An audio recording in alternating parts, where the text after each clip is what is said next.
Hello everyone, and welcome to probably one of my most unfortunate and sad videos yet, at least for me.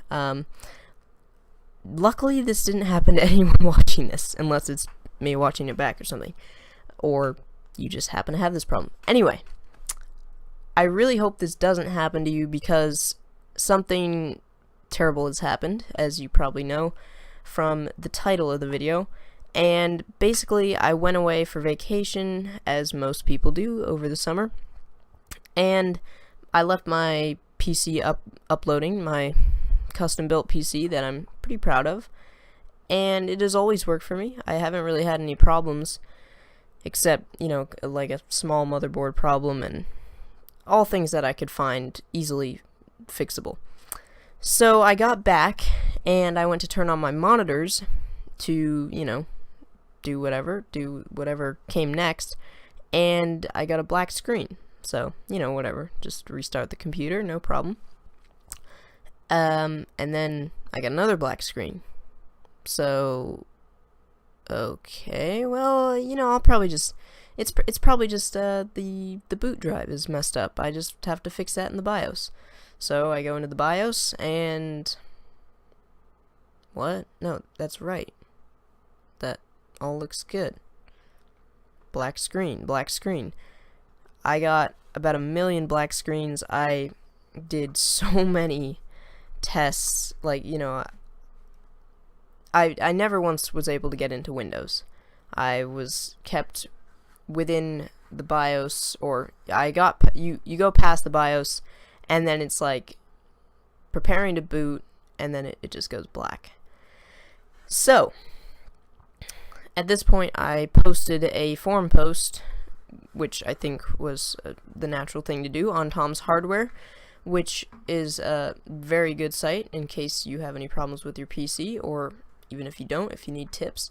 Tom's Hardware is probably the best forum to go to. It's really great.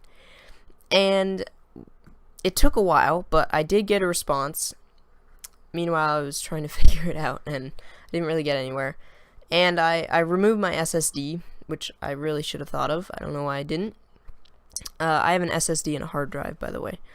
And so I took my SSD out, and I was able to boot from a USB drive with Windows on it. You can do that via a media creation tool. You can create a bootable USB for Windows 10. So then it actually worked. I was, oh, okay, that worked. And, you know, because in the past when I tried to boot it from a USB, nothing had happened. It was just the same as always. So I was like, great. Until it told me that I needed to clear my hard drive in order to install Windows. Seriously? Ugh. Anyway, so at this point, you have to consider some things. Number one, my original copy of Windows is on my SSD. So, and that SSD is not going to be able to be plugged in while I'm booting it. It just messes it up. I don't know why. So, alright, well, I guess I'll just boot it into Windows and then, you know, move all my things back onto where they should be.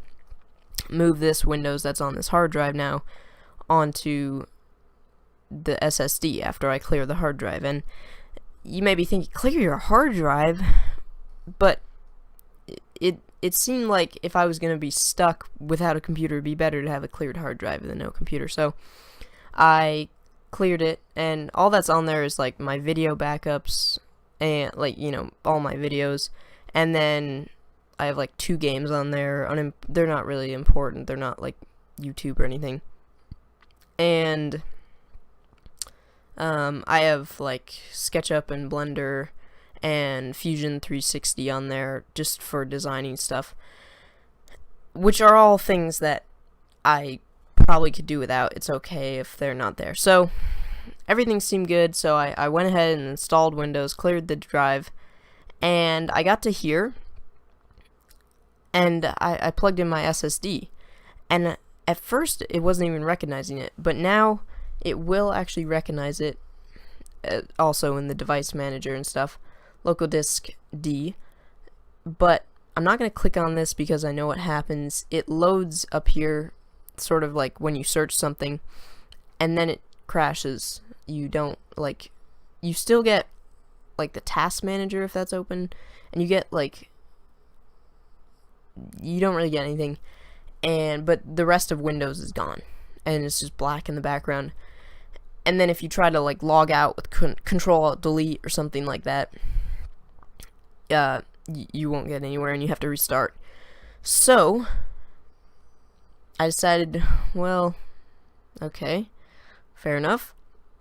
And I went ahead and, you know, installed, like, OBS, obviously, so I can record this because it's free and stuff. And it's, yeah, it's unfortunate because I can't get to my SSD as of now. And all my stuff is on my SSD. All my important stuff is on my SSD. Which, of course, is a smart move. Except, it sucks now. I mean, it wouldn't have been any better if it was on the hard drive because I got cleared. So that would actually be worse. But I can't get to the stuff on my SSD. So, basically that means I'm not going to be able to post until I have my stuff back, because if you think about Euro Truck and American Truck, when you like Steam, you maybe, well, you have them on Steam, so you don't, it's not like you have to rebuy them or something, which is true. The only problem is all the profiles will be gone. So that's what happens with ATS and ETS2. And then Farming Simulator does keep the profiles and, you know, all your money, but it doesn't keep the mods. Great. Yeah, and I have hundreds of mods, like, lots.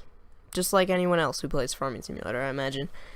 And there's no way I'm going to be able to find all the mods that are in my Let's Plays, because there's actually a lot of mods in my Let's Plays, or in my time lapses, really. So yeah, that's really all there is to it. I'm gonna try and find a way to get to my SSD. I really hope I don't have to, like, buy another SSD. I hope I can still, or a computer can still get to that SSD, maybe transfer the information a little bit at a time. But as of now, things are not going well. So that is why there are no uploads for the last, like, 2 weeks. And yeah, I hope this doesn't happen to you, because it really sucks. And I will see you later.